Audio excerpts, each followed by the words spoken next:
Bonjour à toutes et tous, bienvenue à ce premier épisode intitulé « Rencontre à la folie », un rendez-vous culturel proposé par la Microfolie de Saint-Raphaël. Je suis Barbara Hubert et je vous accompagne à la rencontre d'une œuvre picturale majeure, la Joconde. Conservé au musée du Louvre, c'est le tableau le plus connu au monde. Il est peint sur un panneau de bois de peuplier de 77 cm par 53 et il date de 1503.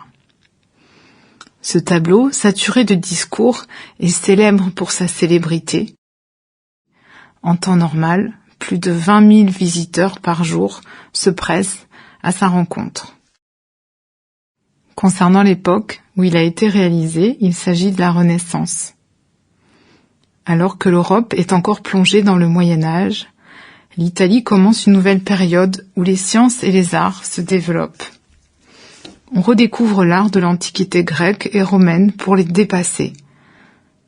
Elle commence en 1300, cette renaissance, on l'appelle le Trecento, se poursuit au Quattrocento dans les années 1400. Les hommes ont alors soif d'accéder à la connaissance du monde. Les savants étudient l'astronomie, planètes et astres, l'anatomie à l'aide de dissections et des recherches pour étudier et comprendre le fonctionnement du corps humain.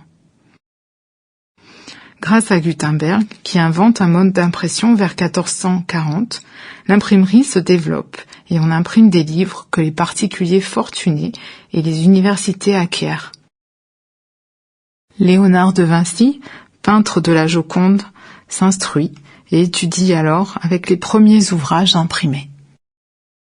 Qui était donc Léonard de Vinci ?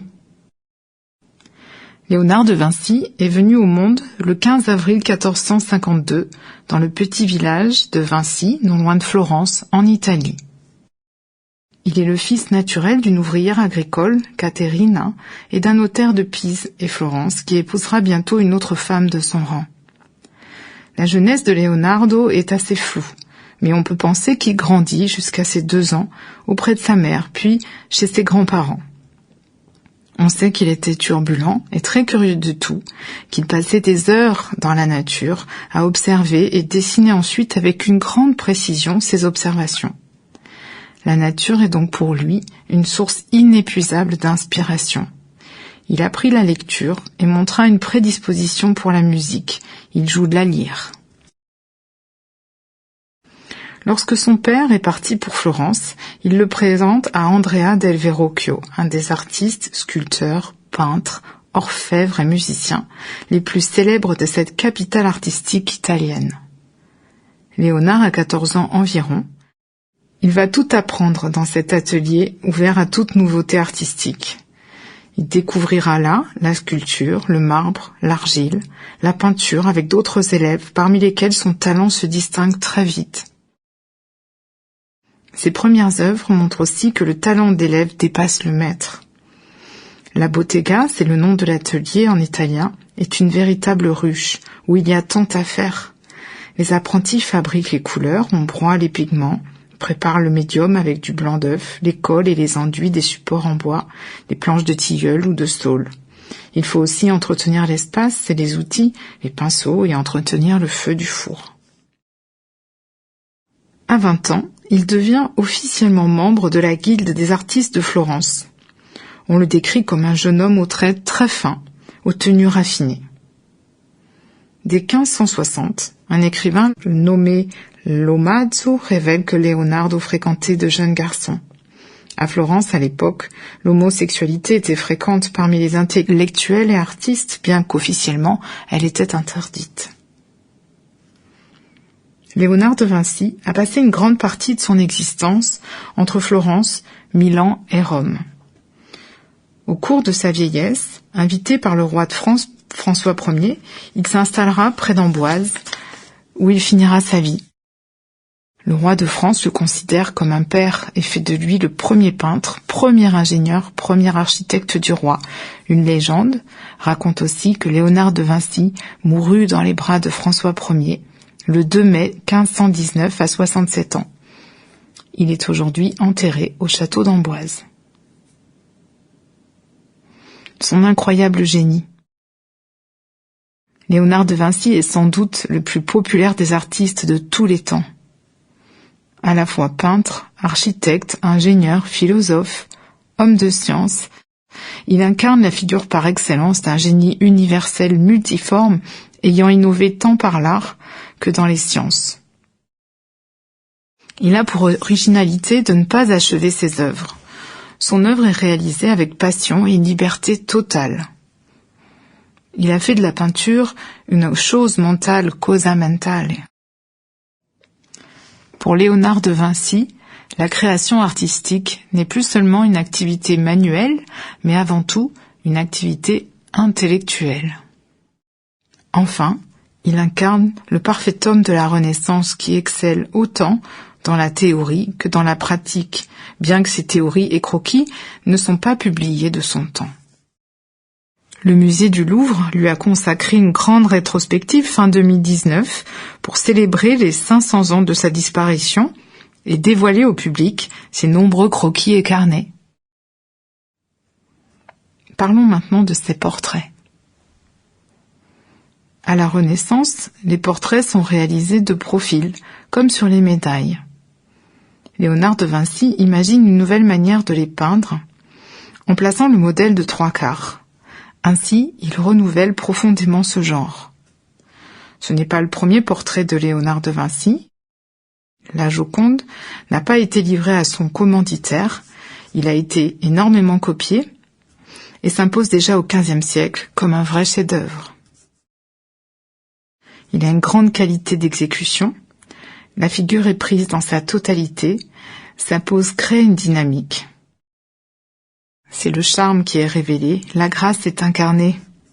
Ce tableau fabrique une vraie relation avec le spectateur. La Joconde a une présence particulière. Léonard de Vinci est un peintre savant qui théorise son acte de peindre. Il réfléchit dans ses esquisses, ses textes détaillent sa pratique. Il nous dit que l'art est philosophie et scienza mentale pour rendre visible ce qu'il ne le serait pas. Il ose concurrencer Dieu en nous proposant de recréer un monde. Pour Léonard de Vinci, tout peintre a son style, en italien una maniera, cette manière qui permettra de l'identifier, lui, avec son propre idéal de beauté. Parlons maintenant de Mona Lisa. Lisa a 24 ans et elle est la 3e femme d'un riche marchand d'étoffes florentin, Monsieur del Giocondo, qui signifie le bienheureux en italien. Sa pose est une posture qui crée une dynamique et instaure une sorte de dialogue avec le public. Le portrait devient alors une scène narrative et c'est nouveau. Tous les artistes feront ainsi après lui. Pour éviter l'ennui des longues heures de pause et ne pas traduire une certaine mélancolie, Léonard est réputé pour peindre très très lentement. Des musiciens et saltimbanques sont payés pour le distraire. Mona Lisa est donc installée dans une loggia dont on aperçoit juste la colonne de gauche. Voyons son regard maintenant. Les yeux de Mona Lisa sont tournés davantage vers la gauche. Il y a une certaine ambiguïté entre le voyeur et la Joconde. On a l'impression d'être suivi des yeux. Leonardo disait que l'œil était la fenêtre de l'âme.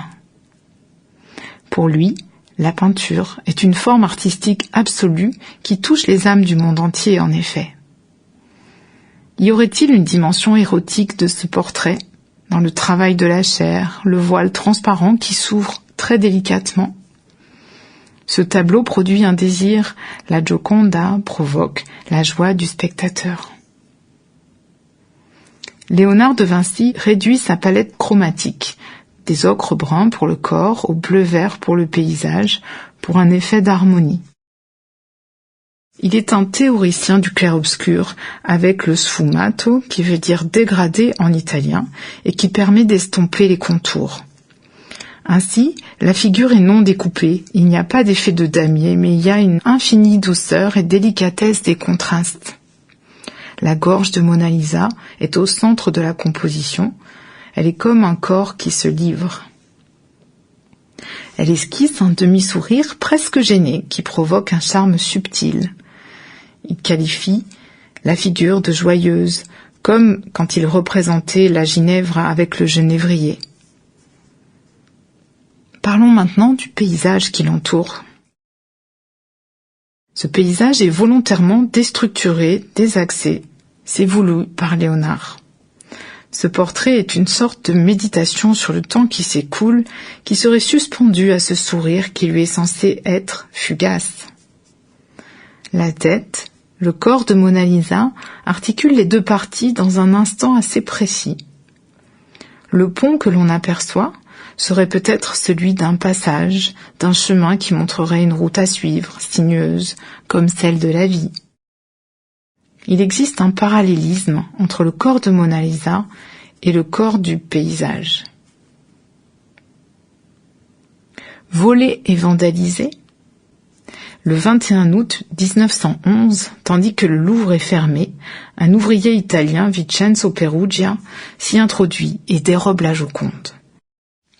Perugia la cache chez lui, sous son lit, pendant près de 2 ans, et voulant la revendre à un antiquaire de Florence, il est rattrapé, emprisonné. La Joconde va finalement pouvoir rentrer au Louvre. En 1956, un visiteur jette une pierre contre la vitre du tableau. Depuis 1974, elle est donc exposée sous une vitrine blindée et climatisée. Le mythe de la Joconde, quel est-il ? Ce mythe est à peu près apparu au XIXe siècle. Elle est alors devenue l'incarnation d'une sorte d'éternel féminin. Après son vol, en 1911, les artistes du XXe siècle ont une forme de réaction de rejet. La Joconde devient alors le symbole de l'art poussiéreux et traditionnel des musées contre lequel les dadaïstes et les surréalistes ont fait croisade.